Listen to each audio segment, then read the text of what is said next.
Senhor, muito obrigada, Pai, por este dia. Muito obrigada por estarmos juntas em um só propósito. Conhecer mais o Senhor. Conhecer mais da Tua palavra. Sermos inundadas pelas verdades que o Senhor tem a nosso respeito. Te pedimos, fala conosco, Senhor. Que a Tua palavra seja um norte, seja um guia, seja uma direção.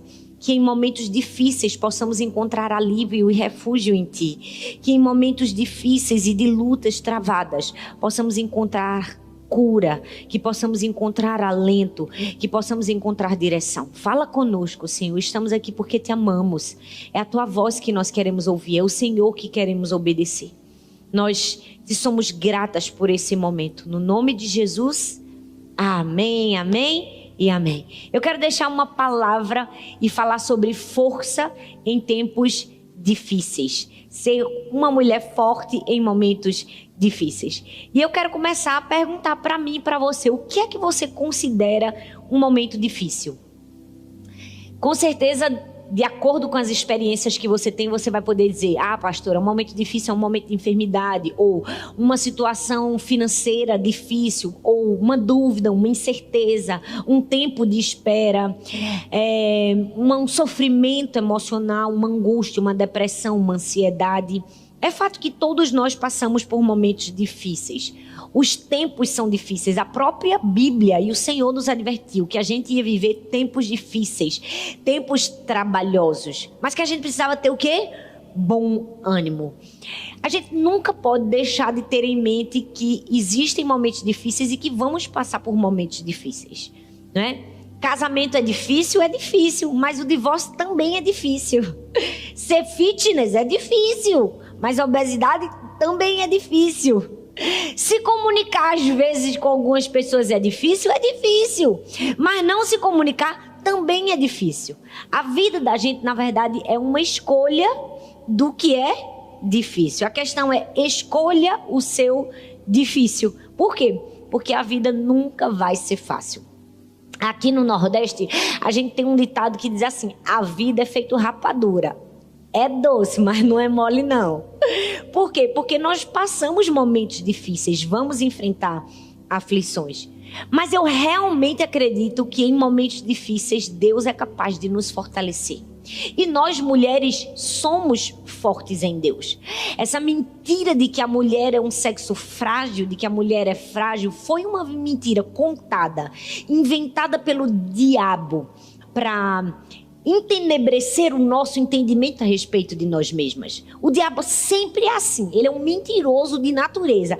Tudo que Deus faz bom, ele tenta distorcer a verdade da palavra de Deus. Então, quando Deus faz uma mulher com uma aptidão especial de força, porque venhamos e convenhamos, se tem um negócio que a gente tem é força. Eu queria ver um homem dar conta de tudo que a gente dá. Com o menino, se a gente falar assim, só tem uma criança, daí a gente já tira tudo, né? Porque vocês sabem, não sei se é na casa de vocês, né? Ou se é universal isso, um homem fica com dor de dente, pronto, parou o mundo, né? Então nós mulheres, a gente sabe que a gente tem essa capacidade, essa força dada por Deus, e o diabo vem com uma mentira e diz que a gente não é forte, que a gente é frágil, que a gente é fraca. Tudo pra quê? Para nos aprisionarem em uma mentira. E eu não sei se você está vivendo um momento difícil agora, um momento de luta, um momento trabalhoso, um momento de guerra. Eu preciso te dizer algo, em momentos de guerra, um dos ataques do inimigo é fazer alguns prisioneiros ou levar alguns soldados cativos. E por que eles fazem isso? Como uma forma de ter um álibi. O diabo usa essa mesma estratégia contra nós. Às vezes ele nem quer nos matar, às vezes ele só quer nos manter cativos, prisioneiros dentro de nós mesmos, paralisados, imóveis na nossa própria vida. Por quê? Porque fazendo isso a gente perde o nosso propósito, a gente perde o propósito para que veio e a gente deixa de ser feliz. Muitas vezes nós estamos cativos na guerra, cativos em mentiras que o diabo lançou contra a nossa vida. Nós acreditamos e demos permissão ao diabo de nos punir, de nos machucar, simplesmente porque a gente achava que as mentiras eram verdadeiras. É por isso que a Bíblia se faz tão necessária. Quando em João capítulo 8, versículo 32 diz: conhecereis a verdade e a verdade vos libertará. Em tempos difíceis, em situações escuras, nós precisamos lançar a luz da palavra de Deus. Nós precisamos conhecer a verdade para que a verdade nos liberte.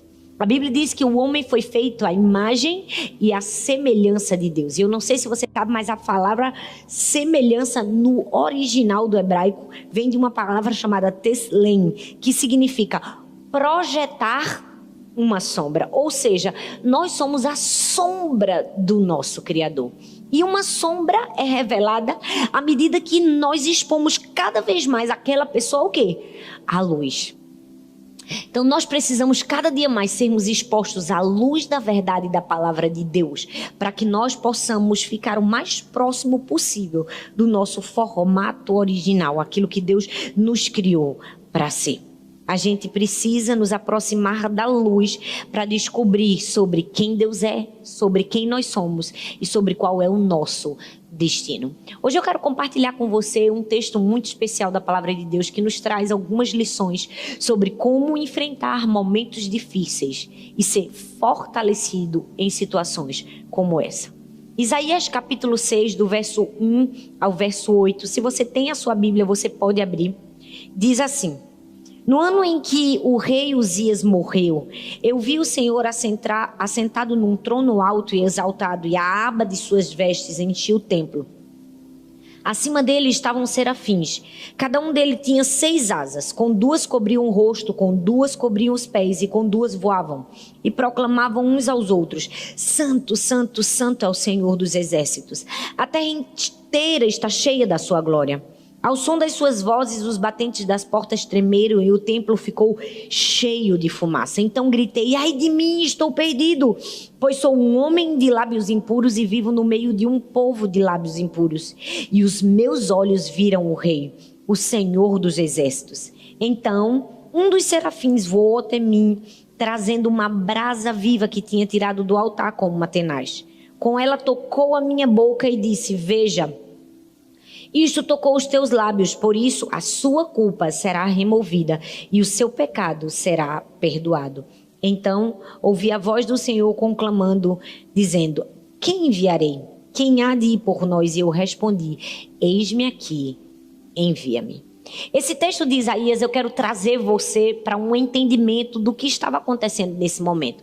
Ele relata a morte do rei Uzias. O rei Uzias havia morrido e ele foi o 10º rei de Judá. O rei Uzias foi conhecido como um bom rei, um bom homem. Diferente de muitos outros reis, ele foi um dos poucos que ainda tinha sido piedoso. Ele tinha sido muito influenciado pelo profeta Zacarias e, ao contrário de outros, não se afastou totalmente da adoração ao Deus verdadeiro. Então, por causa disso, ele foi muito agraciado por Deus. Ele viveu constância e prosperidade no seu reinado. E por causa disso, o reino do sul ganhou o quê? Ganhou poder, ganhou riqueza, ganhou sucesso. E todos foram beneficiados. Mas, infelizmente, o sucesso o deixou arrebatar. Ele se deixou, ficar embriagado pelo sucesso. E quando ele fez isso, ele cometeu um grave erro. Ele ofereceu incenso no templo. E no texto de 2 Crônicas, no capítulo 26, diz que por causa da sua desobediência, ele foi ferido com lepra. E não somente foi ferido com a lepra, ele morreu com a lepra.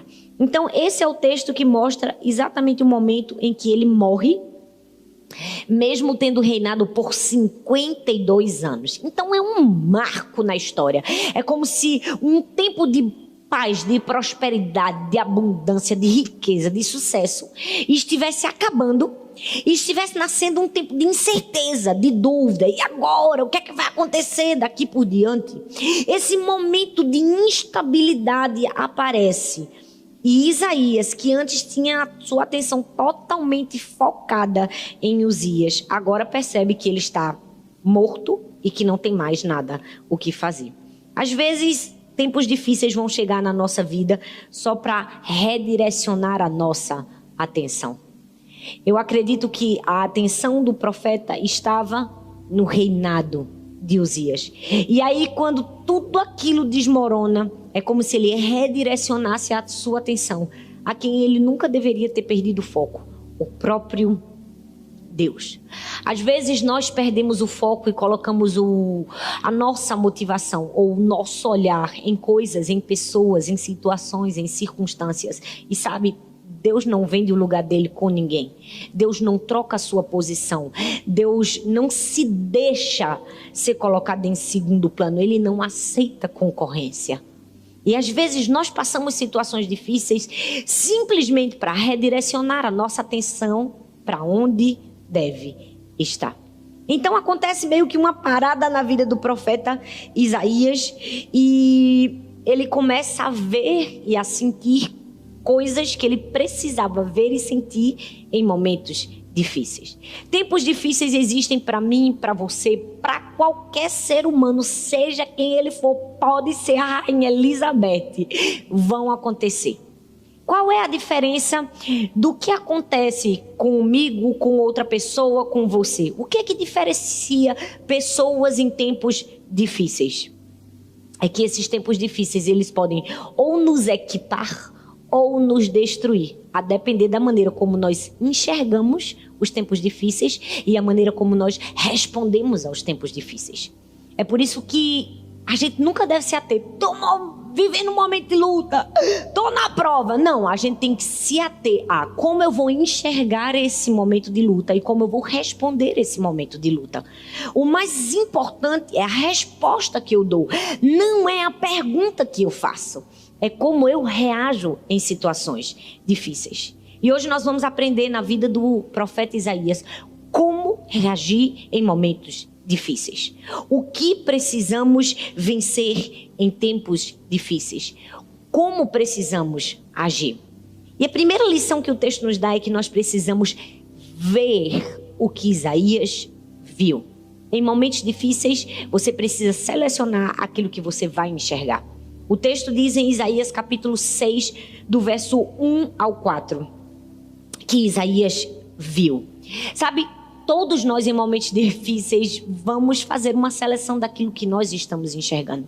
Eu amo que o Salmo 121 diz assim: eu elevo meus olhos para os montes. De onde me virá o meu socorro? O meu socorro vem do Senhor que fez os céus e a terra. O salmista já estava deixando uma lição para mim e para você. Ele estava dizendo assim: em momentos difíceis é melhor você elevar os seus olhos e olhar para os montes, porque a vida vai te mostrar muitos buracos. A vida vai tentar fazer você enxergar os vales, mas você precisa olhar para o alto. Você precisa enxergar de onde vem o seu socorro. E o seu socorro vem do alto.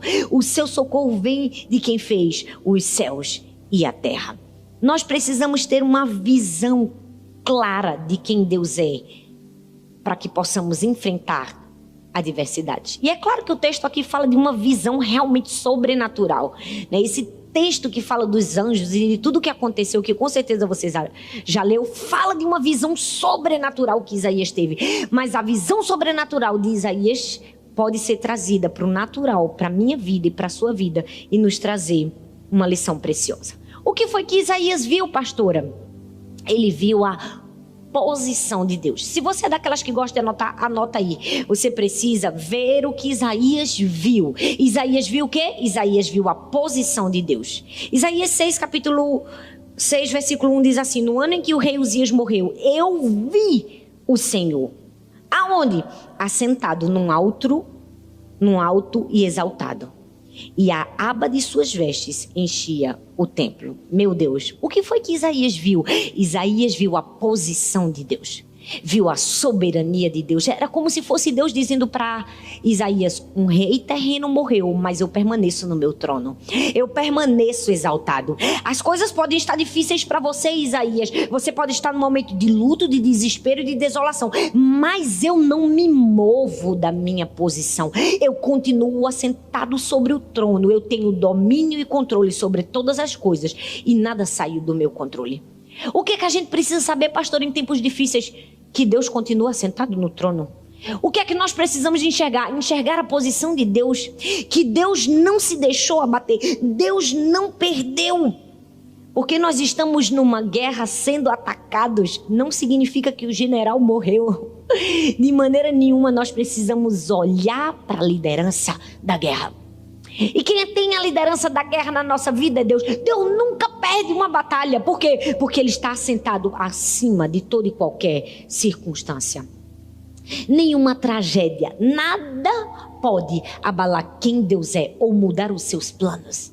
Nada pega Deus de surpresa, porque Deus já conhece o futuro desde o passado. Deus já esteve no nosso futuro. Então a primeira reação em momentos difíceis é enxergar da maneira certa. É ver o que Isaías viu. E o que foi que Isaías viu? Isaías viu a posição de Deus.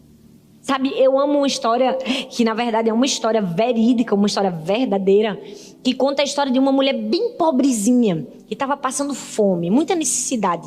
E ela ligou para uma rádio evangélica, pedindo ajuda, dizendo que estava passando necessidade. E um bruxo estava ouvindo a rádio. Essa história é verdadeira.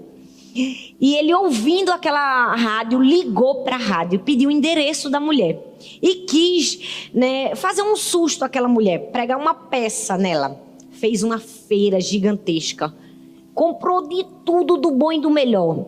E mandou seus secretários entregarem na casa da mulher. Mas disse assim, olha, quando ela perguntar quem foi que mandou essa feira para ela, diga assim, foi o diabo.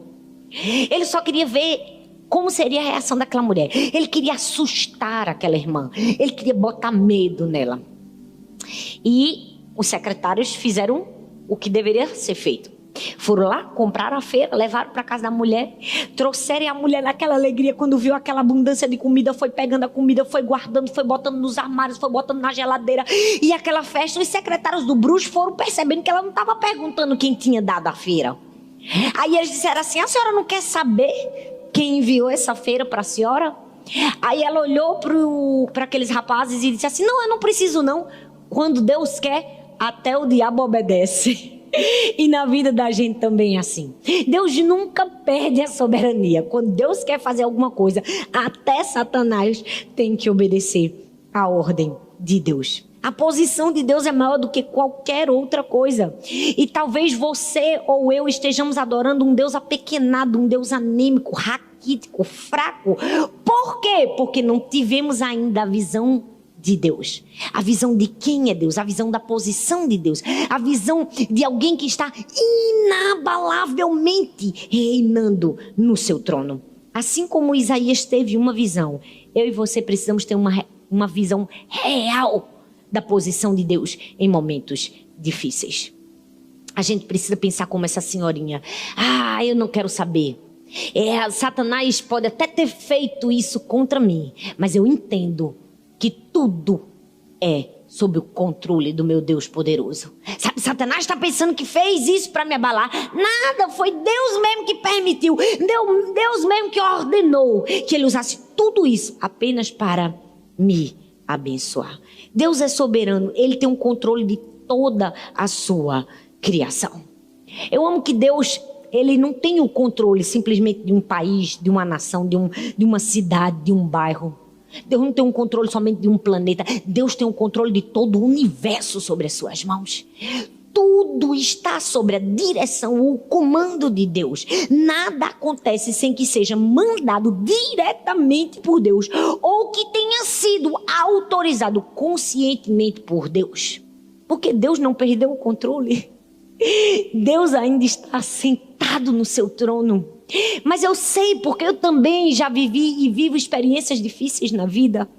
Quando nós passamos por lutas e aflições, a primeira coisa que somos tentados é não enxergar quem é Deus e qual a posição de Deus. A gente começa a pensar, meu Deus, será que Deus está me vendo?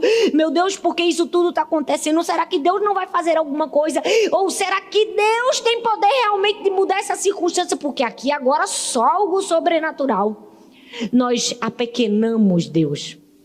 Infelizmente, nós não compreendemos que Deus pode todas as coisas. A Bíblia diz em Jó 23, versículo 13, diz assim, mas se Ele resolveu alguma coisa, quem o pode dissuadir? O que Ele deseja, isso fará.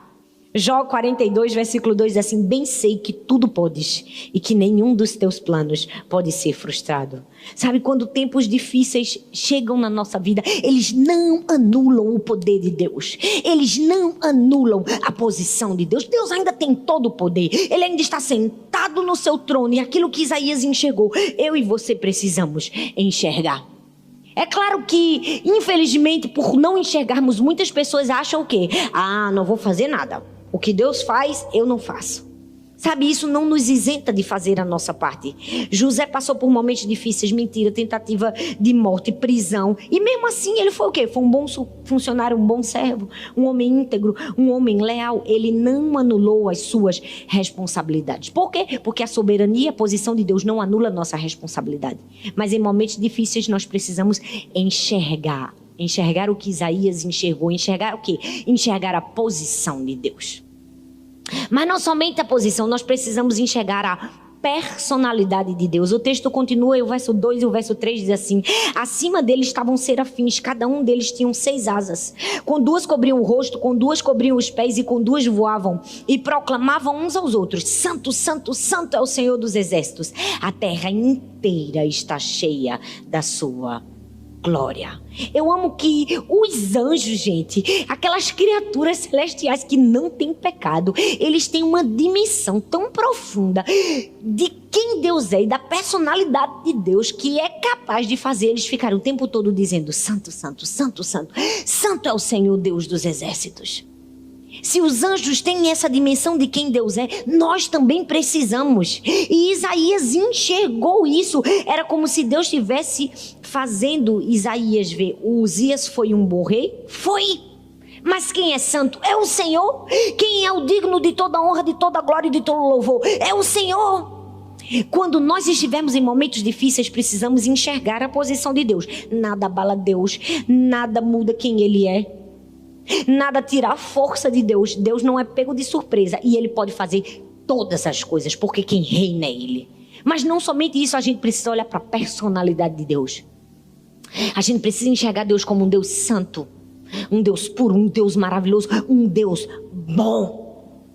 Sabe, nós precisamos entender que, infelizmente, muitos cristãos em momentos de dificuldade, e muitas mulheres, a gente tem a tendência de voltar àquilo que anestesia a nossa dor. A gente está passando dificuldade difícil, aí a gente vai, para a gente não enxergar a posição de Deus e quem Deus é, aí a gente vai para onde? Vai para o Instagram, vai para o Netflix, vai para um balde de comida, começa a comer para esconder a dor, ou às vezes vai gastar dinheiro, vai no shopping, vai fazer o que não deveria fazer, porque simplesmente se esquece de fazer o que é mais importante: meditar em quem Deus é, meditar na sua personalidade, na sua bondade, no seu poderio.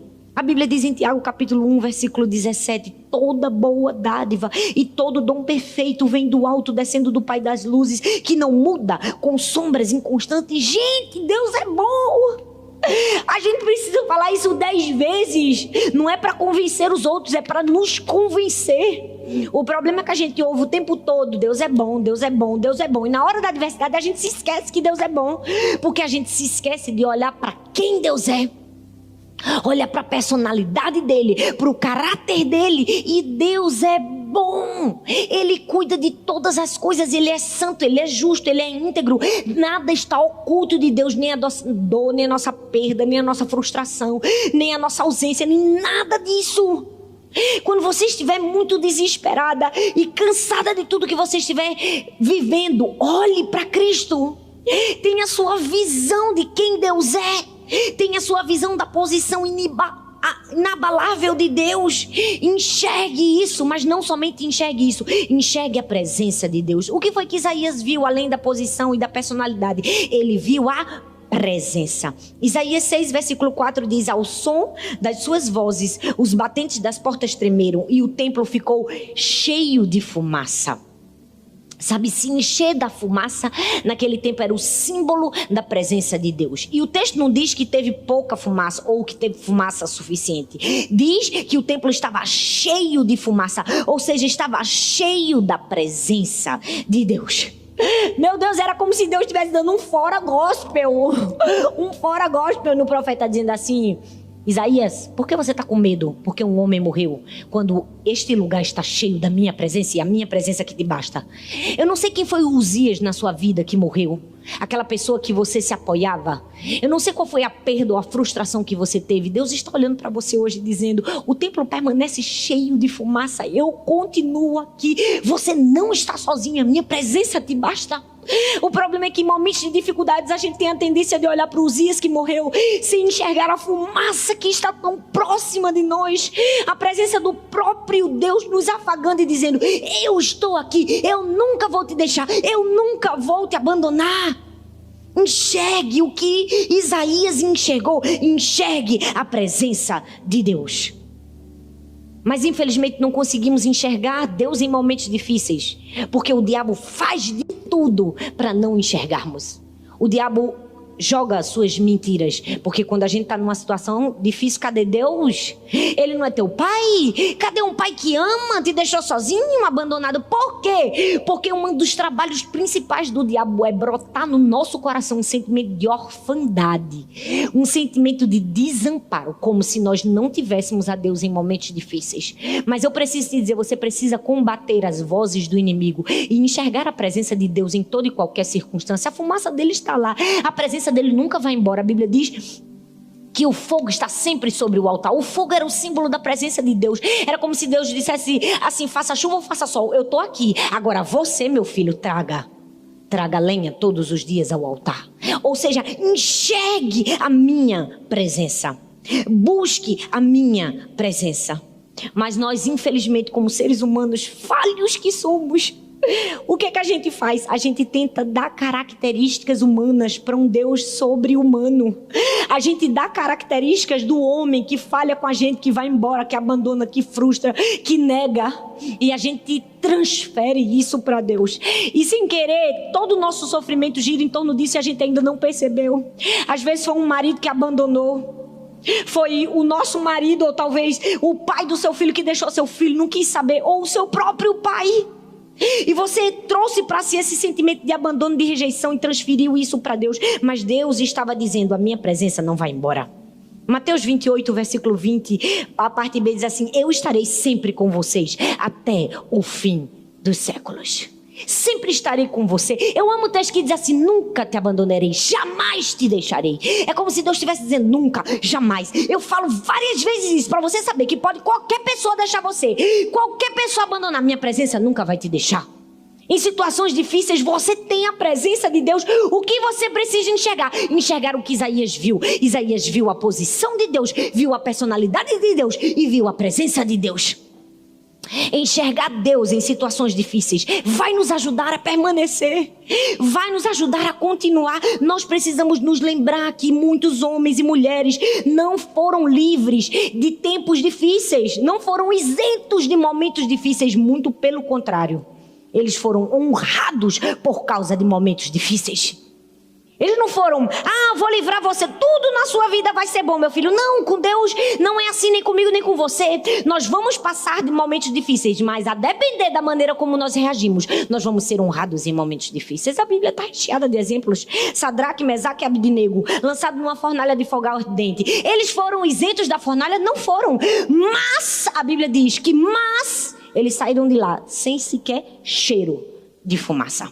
A Bíblia fala de Jó: perdeu a família, perdeu a propriedade, perdeu o dinheiro, perdeu o bem, perdeu tudo, mas foi multiplicado tudo que ele tinha anteriormente. A Bíblia fala de José: foi traído pelos irmãos, foi vendido como escravo, foi injustiçado, mas o que? Se tornou governador. A Bíblia fala do próprio Jesus, nem precisa falar muito, foi retirado do seu trono para morrer injustamente por nós, mas ao terceiro dia ele ressuscitou, porque o mais de Deus sempre vem na nossa vida. É como se Deus dissesse assim: você vai passar por lutas e momentos difíceis, mas vai chegar o tempo do mais, em que você será honrado, a depender da maneira como você me enxergar e reagir. Em momentos difíceis, o que é que eu faço? Nós precisamos ver o que Isaías viu. Segunda lição, nós precisamos sentir o que Isaías sentiu. A Bíblia diz em Isaías capítulo 6, o verso 5 ao 7, diz assim: Então gritei: ai de mim, estou perdido, pois sou um homem de lábios impuros e vivo no meio de um povo de lábios impuros. E os meus olhos viam o Rei, o Senhor dos Exércitos. Eu amo esse texto e eu gosto sempre de falar que os nossos sentimentos, do mesmo jeito que são mentirosos, são poderosos. A gente precisa ter muito cuidado com o sentimento, que sentimento é mentiroso e é poderoso. A gente precisa aprender a administrar ele da maneira certa. Eu não sei você, mas eu gosto de ler algumas biografias. E se você já leu alguma biografia de grandes líderes, de grandes homens, de estrategistas de guerra como Napoleão, como Churchill, e você parar e imaginar, todos esses homens, líderes mundiais, eles tinham bons conselheiros ao seu lado. Pessoas inteligentes, pessoas sábias. Para na hora que ele disse assim, não sei o que fazer, vou perguntar, alguém saber o que dizer. Você já conseguiu imaginar um Napoleão da vida, um Churchill da vida, ter do lado dele um conselheiro ignorante, despreparado? Você consegue perceber isso? Gente, não dá. A gente não consegue, não faz sentido. Mas deixa eu te dizer, é justamente isso que nós fazemos. A gente tem a responsabilidade de governar a nossa própria vida. E aí, quando a gente vai pedir conselho, a gente toma conselho com uma pessoa ignorante.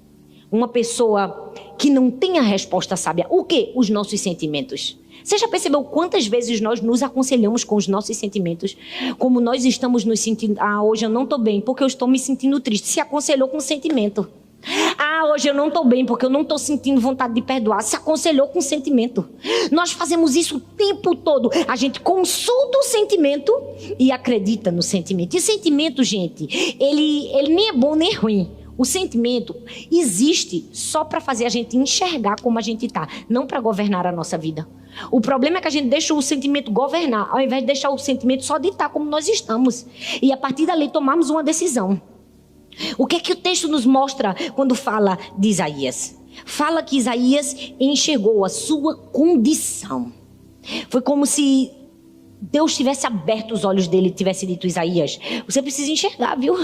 Tem algumas coisas ocultas a você. E quando ele enxerga, ele foi humilde o suficiente para enxergar sua situação, sentir sua situação. E ele diz: ai de mim, eu estou perdido, pois sou um homem de lábios impuros e vivo no meio de um povo de impuros lábios.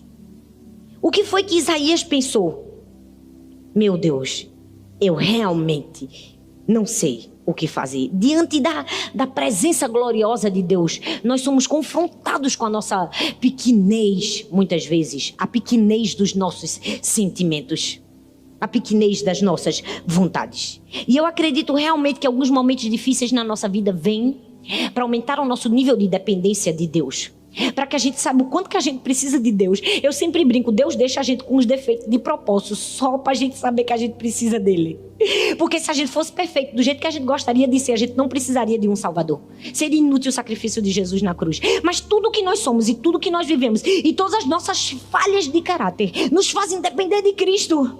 E o que é que nós precisamos sentir? Sentir a nossa falha, o nosso pecado, a nossa dor, a nossa incredulidade, a nossa distância de Deus. Porque é fato, momentos difíceis vêm, eles nos provam, e muitas vezes, na hora de nos provar, mostra que nós estamos tão distantes de Deus, mostra como a gente tem uma visão irrealista de Deus, mostra como a gente tem uma visão deturpada de Deus. A gente pensa que Deus está nos castigando, a gente pensa que Deus está querendo o nosso mal, nós não conseguimos enxergar Deus, ou a gente pensa que Deus não é capaz de fazer.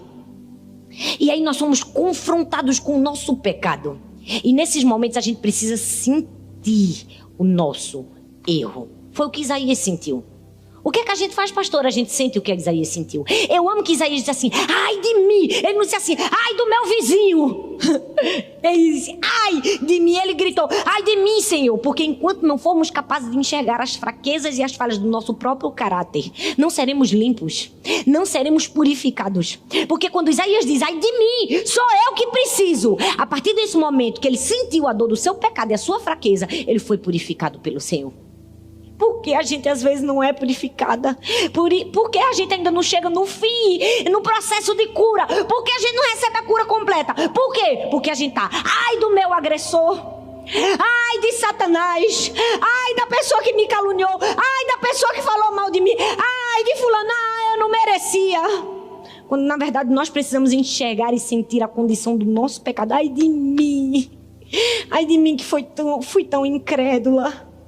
Ai de mim que fui fraca, que não consegui enxergar que Deus está comigo. Ai de mim que sou dependente do Senhor. Ai de mim que sem Deus não posso fazer nada. Ai de mim. Isaías estava deixando uma lição para mim e para você, que nós precisamos estar perto da luz para ver nossa condição de escuridão muitas vezes. Sabe, eu não sei se você já viu um vaso na Roma Antiga. Quando os vasos quebravam, para não perder o vaso, eles tentavam remendar o vaso. Então eles remendavam e pintavam depois e colocavam uma cera. E a pessoa que comprava sem experiência, em qualquer toque, o vaso se quebrava. Mas quando você subia o vaso para a luz, dava para ver as rachaduras. Quem tinha experiência dizia: esse vaso eu não compro. E deixa eu te dizer, quando somos expostos à presença de Deus, quando somos expostos à luz, as rachaduras precisam aparecer. Para quê? Para que a gente possa olhar e dizer: Senhor, eu preciso do Senhor. O Senhor é a cola que une o meu vaso. O Senhor é aquele que pode me restaurar, que pode me curar, que pode me transformar. Mas tem gente que acha tão bom, que tem dificuldade de confessar para Deus as suas rachaduras. A gente precisa chegar diante de Deus com sinceridade. A palavra sinceridade vem de uma palavra chamada sem cera, porque era colocada cera no vaso para esconder, ficava bonitinho, lisinho, mas se tirasse a cera, sabia que aquele vaso estava quebrado. A gente precisa tirar a cera, a gente precisa chegar diante de Deus como chegou Isaías, a gente precisa sentir nossa condição e quebrantar o nosso coração. Mas muitas pessoas fazem isso, glória a Deus. Muitas pessoas têm humildade e arrependimento para chegar diante de Deus. Mas não é só isso. A gente não só pode sentir a nossa falha, a gente também precisa sentir a limpeza. Porque o texto diz no verso 6 e o verso 7: então um dos serafins voou até mim, trazendo uma brasa viva que havia tirado do altar com uma tenaz. Com ela tocou a minha boca e disse: veja isto. Tocou os seus lábios, por isso a sua culpa será removida e o seu pecado será perdoado. Eu amo Jesus, gente. Sabe por quê? Porque Ele nunca nos mostra apenas a nossa falha. Ele sempre nos mostra a capacidade que Ele tem de nos perdoar. Ele sempre nos mostra também o seu amor, a sua graça, a sua bondade. Ele sempre nos oferece um meio de limpeza. Ele sempre nos oferece uma forma de sermos purificados. Mas muitas pessoas só querem também o outro lado, só se agarrar ao pecado. Coitado de mim, eu falhei, nada tem mais jeito pra mim, eu não saio mais dessa situação. Não, falhou, chega diante de Deus e mostra o que está quebrado, mostra o que está ruim. Mas receba a limpeza, receba o toque, a misericórdia de Deus. É como se Deus estivesse dizendo assim: agora eu mando uma brasa para tocar os teus lábios. Era como se Deus estivesse dizendo assim: te dou limpeza, te purifico, perdoo o teu pecado. E na nossa mágoa, na nossa tristeza, na nossa aflição, Deus sempre oferece um meio de nos tratar, de nos purificar, de nos limpar. Eu amo uma frase de Spurgeon que diz assim: a misericórdia de Deus é tão grande que é mais fácil escoar a água do mar, privar o sol da sua luz ou tornar o universo estreito do que diminuir a grande misericórdia de Deus. E é verdade, é mais fácil a gente escoar a água do mar, do oceano todinho, do que diminuir a misericórdia de Deus. É mais fácil apagar o sol do que diminuir a misericórdia de Deus. Deus é sempre bom.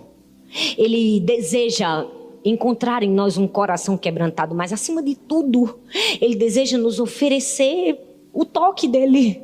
A brasa viva dele, o toque que cura, que restaura, que limpa, que protege. Por quê? Porque ele tem sempre misericórdia para mim e para você. E graças a Deus pela misericórdia de Deus. Porque se não fosse a misericórdia de Deus, meu Deus, coitada de mim, eu vou dizer igual a Isaías: ai de mim, já teria sido consumida. Eu amo uma história que conta que Napoleão estava mandando matar um soldado que havia errado. E a mãe chega para Napoleão e pede misericórdia, não mate meu filho. E Napoleão disse: não posso, ele vai morrer, porque ele já era reincidente no mesmo erro. E ela disse: mas por favor, tenha misericórdia, não mate meu filho, trate meu filho com misericórdia. Ele disse: não, ele precisa de justiça, eu farei justiça. E ela disse assim: eu sei, Senhor, que se ele merecesse justiça, ele receberia justiça. Mas é misericórdia que eu te clamo. E quando ela diz assim, eu sei, Senhor, se ele merecesse misericórdia, não seria misericórdia. Ela ganhou o coração de Napoleão. Se a gente merecesse misericórdia, não seria misericórdia, seria justiça. É porque não merecemos que é misericórdia. É por isso que Deus sempre destina pra gente misericórdia, porque é algo que a gente não merece. O que nós precisamos fazer diante de situações difíceis? Nós precisamos enxergar o que Isaías enxergou, ver o que Isaías viu, e precisamos dizer o que Isaías disse. Sabe, eu não sei se você sabe esse momento curioso da Bíblia. A Bíblia diz que no livro de Juízes, no capítulo 12, conta que os gileaditas, eles dominavam a passagem do Jordão. E aí quando um fugitivo dizia assim, me deixa passar, ele perguntava assim, você é de Efraim? E quando eles respondiam não, para fazer o teste mesmo, para saber se ele realmente não era de Efraim, ele dizia assim, diga Shibolete. E aí muitos deles diziam Sibolete, não conseguiam dizer o Shi por causa da pronúncia do lugar de onde eles eram. E por causa disso, mais de 42 mil efraimitas morreram. O que eu quero dizer com essa história? É que a sua língua denuncia a sua descendência, denuncia o seu povo, denuncia quem você serve e de que lado você está da batalha. Aquilo que você fala, ou seja, fale a coisa certa quando estiver em momentos de situação difícil.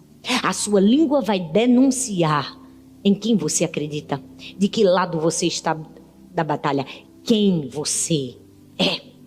Então é preciso enxergar certo, é preciso sentir certo, mas é preciso fazer o que é certo. E o texto diz que Isaías falou, ou seja, fez o que era certo. O texto, o versículo 8 diz assim, então ouvi a voz do Senhor conclamando, quem enviarei? Quem há de ir por nós? E ele respondeu, eis-me aqui, envia-me a mim. O que foi que Isaías respondeu no meio daquele cenário difícil, no meio daquela situação caótica? Ele disse, eis-me aqui. É engraçado que no primeiro momento de dor, a primeira coisa que a gente responde às vezes ao chamado de Jesus é, Jesus, me deixa em paz. Não conte comigo pra nada, porque eu não tenho cabeça pra fazer nada nessa hora. Eu tô sofrendo tanto. Não conta comigo, não é? Às vezes a gente passa por uma dor tão profunda na alma, que em momentos difíceis a gente diz, Jesus, não está dando para mim agora não. Hoje não é meu dia, não conta comigo, não quero saber, não tenho cabeça, tô mal. Mas a mesma pergunta feita para Isaías, em momento difícil, em momento de dor, em momento de luto, em momento de circunstância adversa, ele responde de maneira diferente. Ele diz assim, o tempo da inatividade na minha vida acabou. O tempo de olhar para as pessoas, o tempo de olhar para o foco errado acabou. Agora eu te digo, eis-me aqui, envia-me a mim. Essa tem que ser a minha resposta e a sua resposta em momentos difíceis. Porque às vezes quando a gente diz, eis-me aqui para outros deuses e para outras pessoas, nós estamos dizendo, vai embora, Senhor. E quantas vezes a gente diz, eis-me aqui para o Deus da distração, para o Deus do Instagram, para o Deus da incerteza, para o Deus da dúvida, para o Deus da preguiça, do medo, do trabalho, do desempenho. Quantas vezes é fácil a gente ler a Bíblia e criticar o povo de Israel que construiu um bezerro de ouro. Nós dizemos, como é que pode ser possível? Como é que esse povo fez um bezerro de ouro? Mas nós muitas vezes fazemos a mesma coisa, a gente só troca os altares. A gente coloca outros deuses no lugar. A gente coloca o Deus da vaidade, o Deus do orgulho, o Deus da ganância. A gente coloca o Deus da distração, o Deus da autopiedade, o Deus do vitimismo, o Deus do coitadismo. Coitada de mim, eu não merecia isso. A gente troca os altares. O que a gente precisa dizer em momentos difíceis? Por mais difícil que seja, a gente não pode dizer, não tenho tempo. A gente precisa responder, eis-me aqui, Senhor. A gente não pode escolher o momento que a gente obedece. A gente não só obedece em momento favorável, muito pelo contrário, nossa obediência é provada em momentos desfavoráveis. Nossa obediência é provada em momentos difíceis. Quando Isaías disse assim, eis-me aqui, ele se colocou na posição certa. Se colocou na posição de servo obediente. Mas não somente isso, ele colocou Deus na posição certa, ele colocou Deus na posição de prioridade. Era como se ele dissesse, eu estou na posição certa, de obedecer e tu estás na posição certa de mandar. Essa tem que ser a minha resposta e a sua em momentos difíceis. É colocar em prática tudo aquilo que a gente já aprendeu. Toda a teoria que a gente recebeu sobre o que seja obediência em tempos difíceis. 1 Samuel capítulo 15 diz assim: Ele quer que você o escute. Obedecer a Ele é melhor do que qualquer aparato religioso. Desobedecer ao Eterno é pior que praticar o ocultismo. E a presunção perante o Eterno é pior do que idolatrar os ancestrais, já que você rejeitou o Eterno, rejeitou o seu reinado. Tempos difíceis clamam por pessoas dispostas. E pessoas dispostas em tempos difíceis se destacam. Tempos difíceis existem para a gente provar a nossa obediência, o nosso amor a Deus. Tempos difíceis não existem para a gente simplesmente chorar. Simplesmente se afundar no momento de dizer, eu não mereço. Tempos difíceis destacam as pessoas. A gente tem uma visão errada de tempos difíceis. A gente acha que os tempos difíceis existem para nos matar. Às vezes o tempo difícil existe para arrancar o melhor de nós, aquilo que nós temos de mais precioso, a nossa fé, a nossa esperança, a nossa convicção de que Deus continua sentado no trono. Eu me lembro que eu passei por muitos momentos difíceis na minha vida, mas um dos momentos mais difíceis foi a morte da minha filha.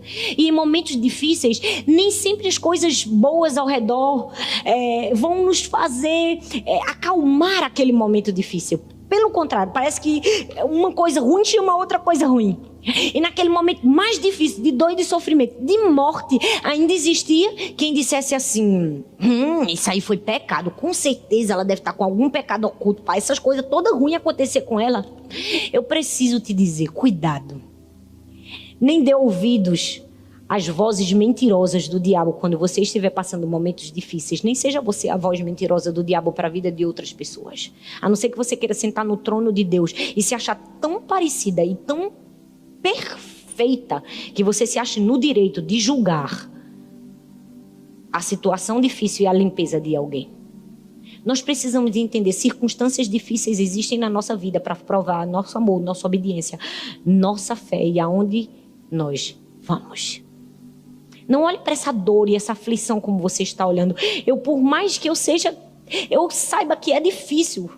Você precisa ter a perspectiva de quem Deus é, de que Deus é bom, de que Deus está sentado no trono. Quantas vezes eu orei e disse, Deus, eu não estou enxergando nada. Eu não estou entendendo nada do que está acontecendo comigo. Não estou entendendo porque eu estou sofrendo desse jeito. Eu só sei uma coisa, o Senhor deve ter algum plano aí por trás.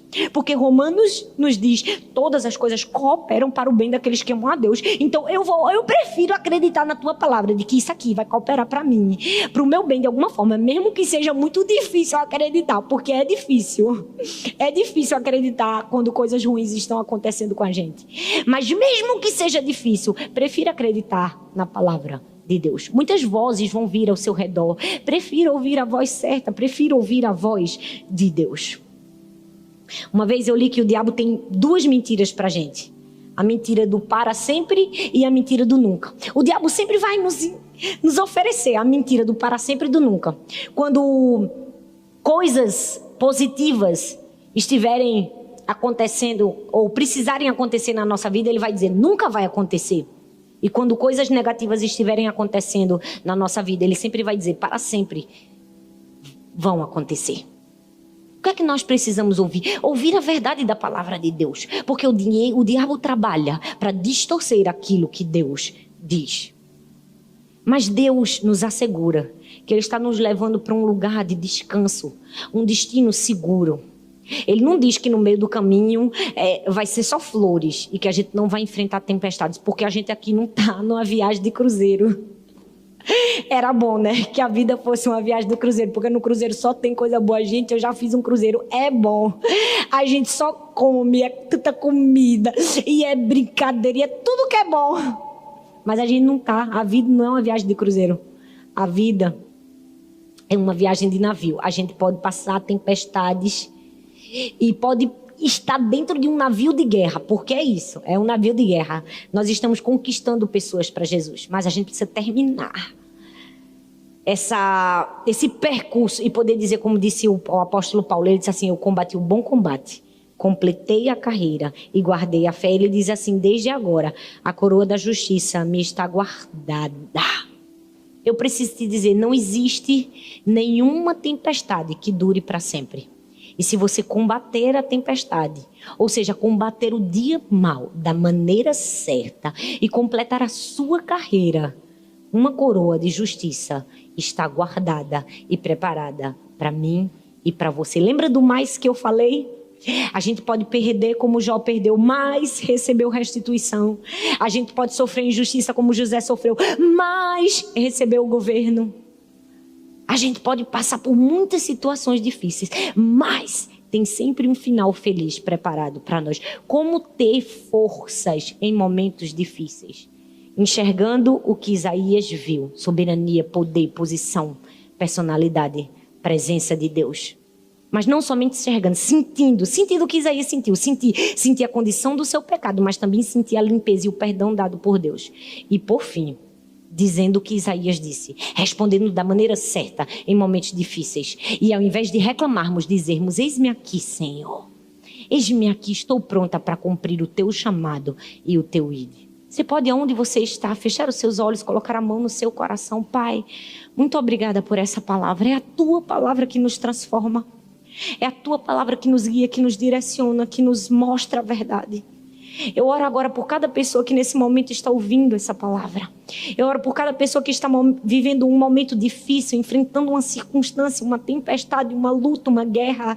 Por cada pessoa que entrou no seu navio de guerra e que talvez esteja sucumbindo porque não está enxergando da maneira certa, não está sentindo da maneira certa, nem falando da maneira certa. Mas eu te peço que o teu Espírito Santo, assim como fez com Isaías, faça-nos enxergar, faça-nos alinhar o nosso foco, a nossa visão, faça-nos perceber a bondade, a graça, a misericórdia e a fidelidade do Senhor em momentos difíceis. Mas não somente isso, que o Senhor venha sobre nós, que nos purifique, toque-nos com uma brasa viva, que reaviva-nos, reacende a nossa chama, alimenta a nossa alma, cura o nosso coração.